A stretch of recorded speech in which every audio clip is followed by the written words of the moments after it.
Okay जनाब, तो class 10th के चैप्टर नंबर 1 ट्रांसपोर्ट से आज हम क्या पढ़ने जा रहे हैं। आज हम पढ़ेंगे ब्लड वेसल्स, क्योंकि असल में शुरू से जो टॉपिक था वो था human circulatory system. Human circulatory system के 3 पार्ट्स थे। पहला था हार्ट, ये ऑलरेडी आप पढ़ चुके हैं पिछले इसमें लेक्चर में। फिर आपने क्या पढ़ा? ब्लड भी आपने पढ़ा। आज हम क्या पढ़ेंगे? आज हम पढ़ेंगे ब्लड वेसल्स पढ़ेंगे। तो ब्लड वेसल के लिए यहां से मैं क्या नंबर दे देता हूं? 3 का नंबर देता हूं। ब्लड वेसल्स ऐसे पाइप्स होते हैं, नालियां होती हैं, जिनके अंदर ब्लड यानी खून सफर करता है एक जगह से दूसरी जगह। ये ब्लड है, ठीक है। और ब्लड तो सबने देखा है, रेड कलर का फ्लूइड है। ये खून के रगों में जब फ्लो करेगा तो उनको हम लोग ब्लड वेसल कहेंगे। अब ब्लड वेसल हमारे पास कितने किस्म के हैं? ब्लड वेसल हमारे पास 3 तरह के हैं। आप नाम याद रखना है। सबसे पहले आर्टरी, वेन और कैपिलरी। ये 3 के 3 हम आपको एक डायग्राम में ही समझाएंगे, ठीक है। जरा डायग्राम पे जरा गौर करें। अच्छा जनाब, डायग्राम कुछ इस तरह से है कि जब आप लोग यहाँ से शुरू करें, यहाँ से मैं एक पाइप बनाऊंगा और ये जो है ये कहाँ से आ रहा है? ये आ रहा है हार्ट से। कहाँ से आ रहा है? हार्ट। तो मैं क्या लिख लेता हूँ यहाँ पर? H लिख लेता हूँ। H means heart. हार्ट से जो पाइप आ रहा है, साथ साथ अगर मैं ये निशान भी लिख लेता हूँ कि इसके अंदर जो है खून आगे की तरफ जाएगा। अब क्या होगा कि ये जो एक पाइप आप देख रहे हैं, ये पाइप अपने आप को क्या करेगा? डिवाइड करेगा। किस चीज़ में डिवाइड करेगा? छोटे छोटे शाखों में। तो वो जो छोटे छोटे शाखे हैं वो हम लोग कुछ इस तरह से लिखेंगे, ठीक है। ये रहेगा इसका डायग्राम। तो यहाँ तक जब वो एक बड़ा सा पाइप था, उसकी दीवारें काफ़ी मोटी हैं। अच्छा, ऐसे में थोड़ा उसके वॉल को क्या कर लेता हूँ? मोटा कर देता हूँ। समझ आ रही है? इसके वॉल को मैं मोटा कर देता हूँ। ये जो जिसकी दीवारें काफ़ी मोटी हैं, इसको हम क्या नाम देंगे? इसको हम नाम देंगे, क्या चीज़ का नाम देंगे? इसको हम नाम देंगे आर्टरी का नाम देंगे, ठीक है। मैं ज़रा ये बंद कर लेता हूँ।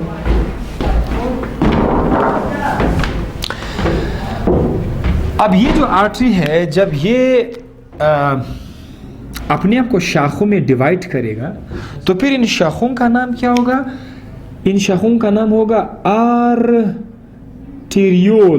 आर्टेरियोल्स। अब ये जो आर्टेरियोल्स हैं, इसको अगर आप थोड़ा सा आगे जाके देखोगे तो इस तरह के और छोटे छोटे शाखों के साथ ये मिल जाएगा, और छोटे छोटे शाखों के साथ ये क्या करेगा? मिल जाएगा।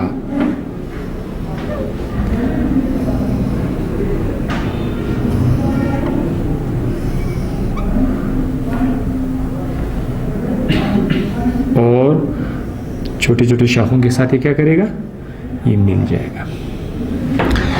तो जब ये छोटे छोटे शाखों के साथ मिल जाएगा तो क्या बनेगा कि ये जो अब आप इस वक्त देख रहे हैं, इनको हम क्या नाम देंगे? That is called as venules. Red colour तक शाखों का नाम क्या है? आर्टेरियोल्स। रेड कलर के बाद जो कलर आपको नजर आ रहा है, वेन्यूल्स। ये जो कलर है that is called as venules. अब ये छोटी छोटी शाखें वापस एक दूसरे के साथ मिल जाएंगे, ठीक है। ये वापस मिल जाएंगे, उससे क्या बनेगा? एक सिंगल पाइप बनेगा। एक सिंगल पाइप बनेगा। तो अब देखिए, सिंगल पाइप था, शाखों में डिवाइड हुआ, वो शाखें वापस मिलके फिर से सिंगल पाइप बना। तो इस सिंगल पाइप का अब नाम क्या हो जाएगा? वेन हो जाएगा। अब ये जो वेन है, इसके अंदर भी खून जा रहा होगा, इसके अंदर भी क्या जा रहा होगा? ब्लड जा रहा होगा। लेकिन ये ब्लड जाएगा कहां पर? ये जाएगा हार्ट की तरफ। तो ये इस पाइप में और इस पाइप में मेन फर्क क्या हमें नजर आया? वो दिल से खून को ला रहा है, ले जा रहा है, लेकिन ये पाइप दिल की तरफ खून को ले जा रहा है। लिहाजा जो दिल की तरफ ले जा रहा है दैट इज कॉल्ड वेन, और जो दिल से लेके आ रहा है दैट इज कॉल्ड आर्टरी। ये अंदाजा तो हो गया, ठीक है। तो वेन को हम लोग डिफाइन कैसे करेंगे? वेन को इस तरह डिफाइन करेंगे, which carries blood towards what? Towards the heart। और आर्टरी के लिए क्या लिखेंगे? which carries the blood away from the heart, which carries the blood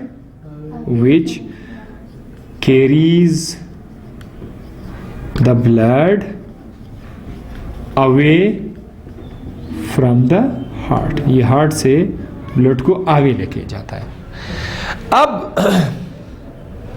आपको तो आर्टरी समझ आ गई भाई, वेन भी समझ आया। अब ये क्या है? थर्ड नंबर पर जो मैंने कहा था कि जब आप खून के रगे पढ़ोगे तो खून के रगे 3 तरह के। तो कैपिलरी क्या है जरा सुने। ये जो इलाका आप देख रहे हैं यहां तक, यहां से लेकर यहां तक, ये जो इलाका आप देख रहे हैं, यानी वेन और आर्टरी के दरमियान जो शाखें आपको नजर आ रही है, इन शाखों को हम लोग क्या नाम देंगे? यहां से ये जो इलाका है that is called capillaries, that is called capillaries. यानी आर्टेरियोल्स और वेन्यूल्स मिलके क्या बनाएगा? कैपिलरीज बनाएगा। अब कैपिलरीज और आर्टरी में फर्क क्या है? कैपिलरीज और वेन में फर्क क्या है ये मैं आपको बताता हूं। आर्टरी और वेन की दीवारें मोटी हैं, मतलब मैं वेन को भी क्या कर लेता हूं, उसकी दीवार को मोटा कर देता हूं। समझ आ रही है? ताकि आपको अंदाजा हो जाए कि आर्टरीज की दीवारें मोटी होती हैं। मोटे दीवारों से चीजों का बाहर आना नामुमकिन है। तो यहां से ना तो ऑक्सीजन गैस बाहर आ सकता है, ना कोई खुराक बाहर आ सकता है, सेल्स के लिए कुछ भी नहीं आ सकता।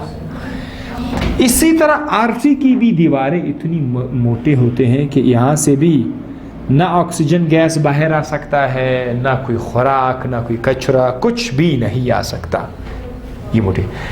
अब ये जो कैपिलरीज आपको हम बता रहे हैं, कैपिलरीज के दीवारें बहुत ज्यादा पतले होते हैं, बहुत ज्यादा पतले। 1 सेल थिक, जस्ट उसमें एक सेल जो है, एक आरबीसी उसमें जा सकता है अंदर से, और पतले भी बहुत ज्यादा है। तो ये वो जगह है जहां पर चीजें बाहर भी आ सकते हैं और बाहर से चीजें अंदर भी आ सकती हैं। एक्सचेंज चीजों का यहाँ पर हो सकता है। तो हमने कहा था कि इस इलाके को क्या कहते हैं? कैपिलरी कहते हैं। जब बात कैपिलरी की आ जाएगी तो कैपिलरी के आसपास जरूर ये मौजूद होंगे। क्या मौजूद होंगे? सेल्स, ठीक है, सेल्स मौजूद होंगे। सेल्स जब एक साथ होते तो टिश्यू बोलते हैं ना, ग्रुप ऑफ सेल्स का टिश्यू। तो कैपिलरी जहां नजर आएगी उधर आपको टिश्यू नजर आएगा। अब क्या होगा कि आपके आर्टरी के अंदर ऑक्सीजन भी है। याद रखिएगा, आर्टरी के अंदर हमेशा कौन सा ब्लड होगा? तकरीबन इसमें ऑक्सीजन ब्लड होगा। मां सिवाय एक आर्टरी के उसमें ऑक्सीजन नहीं होता।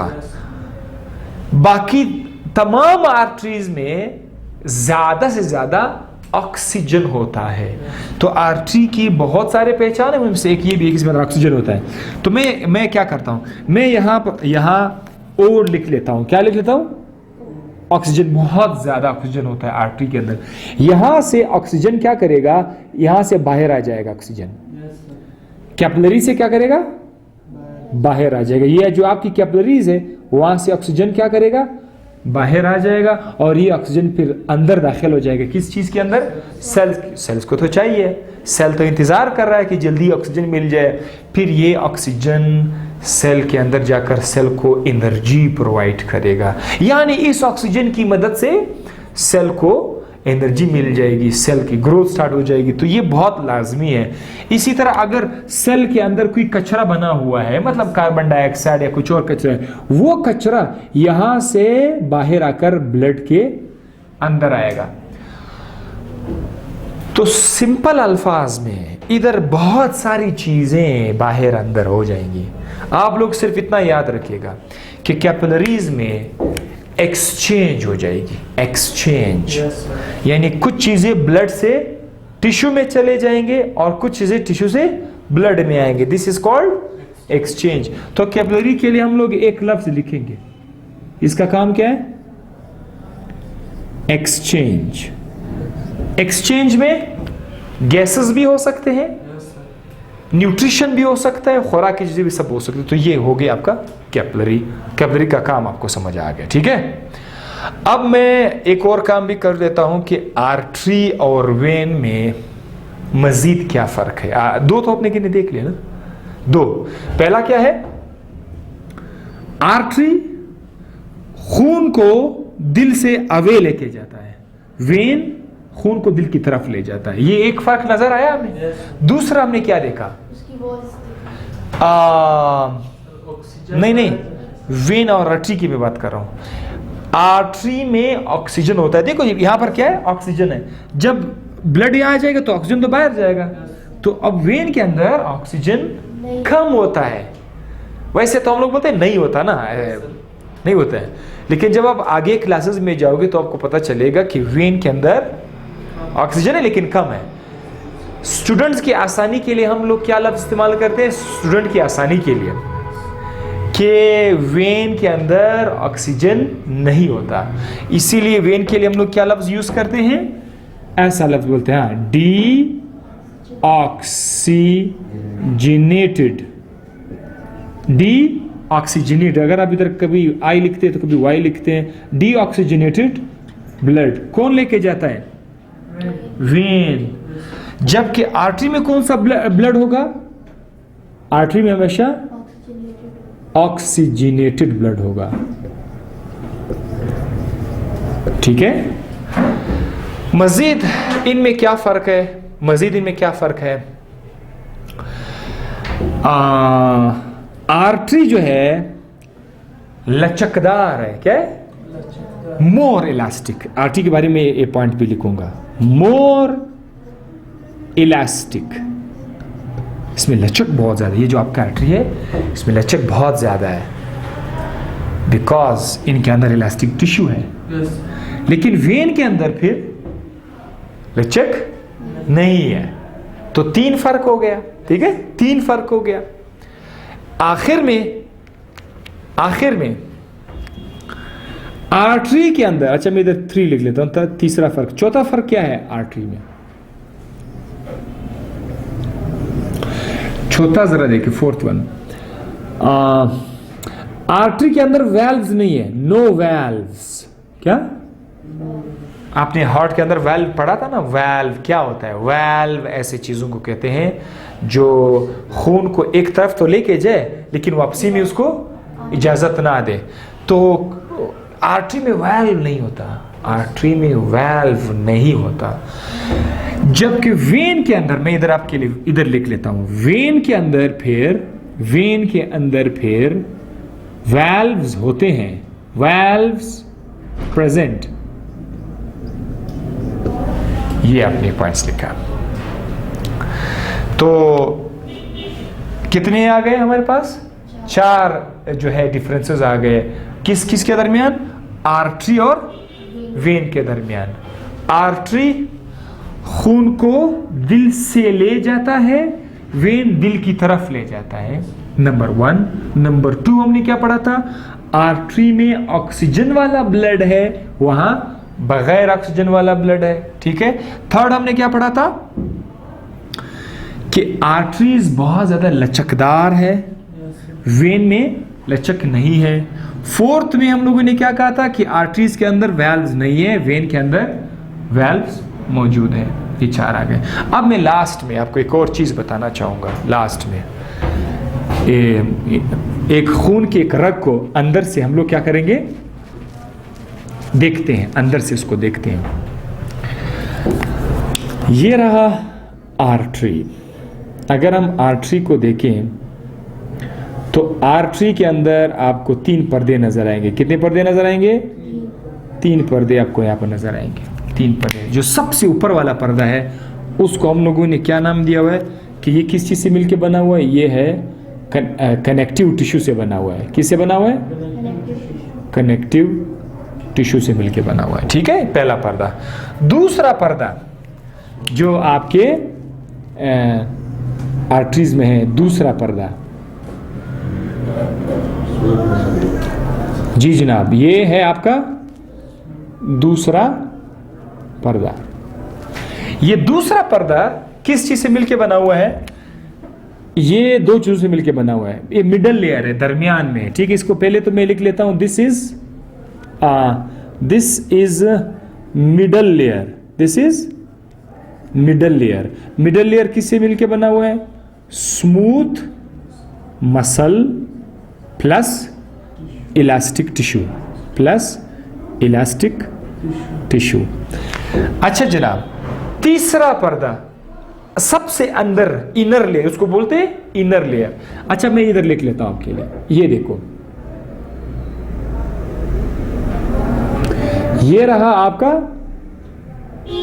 तीसरा पर्दा, लेयर, थर्ड लेयर। ये जो थर्ड लेयर है इसको हम लोग क्या नाम देंगे?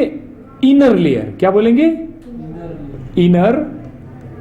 Inner layer. और इनर लेयर किस चीज से मिलके बना हुआ है? आपने खाली उसका नाम लिखना है। इनर लेयर जिस चीज से मिलके बना है उसका नाम है एंडोथेलियम। सही है? क्या नाम है? एंडोथेलियम। ये 3 नाम आपने याद रखना है। खून का रग, खून के रग में कितने पर्दे हैं? 3। बाहर वाला पर्दा, अंदर वाला पर्दा, दरमियान वाला और अंदर वाला पर्दा। Outer layer, middle layer, inner layer. Outer layer किस चीज से मिलकर बना हुआ है? कनेक्टिव टिश्यू से मिलकर बना हुआ है। मिडल लेयर किस चीज से मिलकर बना हुआ है? स्मूथ मसल और इलास्टिक टिश्यू से बना हुआ है। लास्ट में जो लेयर है वो एंडोथेलियम है। अब अगर आप एक वेन को उठाओगे, किसको? अगर वेन को उठाओगे, उसमें भी 3 पर्दे हैं, उसमें भी यही 3 पर्दे हैं। बस एक फर्क है कि वेन में इलास्टिक टिश्यू बहुत कम है या नहीं है, बस। अगर हम लोग आर्टरी और वेन का मुकाबला करेंगे तो पता चलेगा कि आर्टरी में बहुत ज़्यादा लचक है। लचक क्यों है? क्योंकि आर्टरी में इलास्टिक टिश्यू है। लेकिन अगर आप वेन में जाओगे, वेन में 3 पर्दे तो हैं, कनेक्टिव टिश्यू है, एंडोथेलियम है, स्मूथ मसल है, लेकिन उसमें इलास्टिक टिश्यू जो है वो नहीं है, कम है या नहीं है। सही है? तो इस तरीके से आज हमने क्या पढ़ा? ब्लड वेसल को आज हमने पढ़ लिया। 3 के 3 टाइप्स हमने पढ़ लिया। आई होप कि आपको ये लेक्चर समझ आ गया हो। आप लोग लिख सकते हैं। Thank you very much.